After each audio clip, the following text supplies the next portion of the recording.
क्या हो अगर आपको एक दिन एक जादुई पेंसिल मिल जाए जिससे आप जो भी ड्रॉ करो वो सच में आपके सामने आ जाए।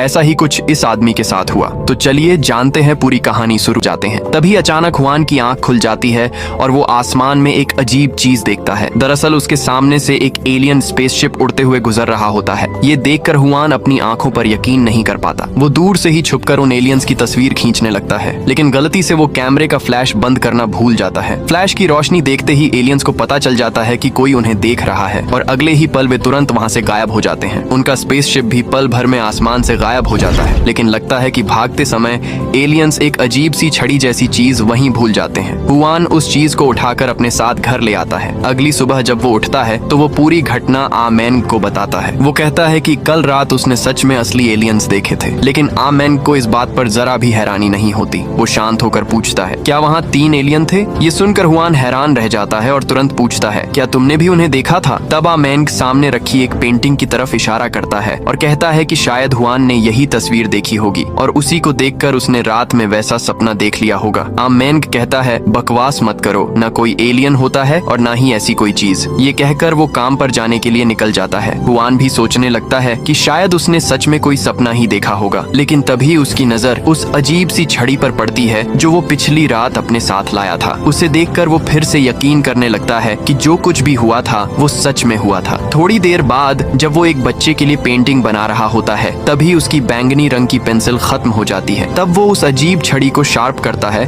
और उसे पेंसिल की तरह इस्तेमाल करके एक गोल सर्कल बनाता है। अजीब बात ये होती है कि वो छड़ी सच में बैंगनी रंग की तरह लिखने लगती है, लेकिन कुछ ही सेकंड बाद वो बनाया हुआ सर्कल अचानक एक असली पत्थर में बदल जाता है। ये देखकर हुआन पूरी तरह हैरान रह जाता है। वो तुरंत एक और चीज बनाने की कोशिश करता है। इस बार वो एक सेब की तस्वीर बनाता है और कुछ ही पल बाद उसकी बनाई हुई तस्वीर से एक असली सेब बाहर आ जाता है। ये देखकर उसके दिमाग में एक खतरनाक आइडिया आता है। वो तुरंत भागते हुए घर पहुंचता है और अपने दोस्त आमेंग को सब कुछ बताता है, लेकिन आमेंग को अभी भी इस बात पर भरोसा नहीं होता। उसे लगता है कि ये सब पूरी तरह बेकार और बकवास बात है। तब हुआन एक कागज पर सोने की एक गोल्ड बार की तस्वीर बनाता है और आमेंग से कहता है कि ध्यान से देखते रहो, लेकिन काफी देर तक कुछ भी नहीं होता।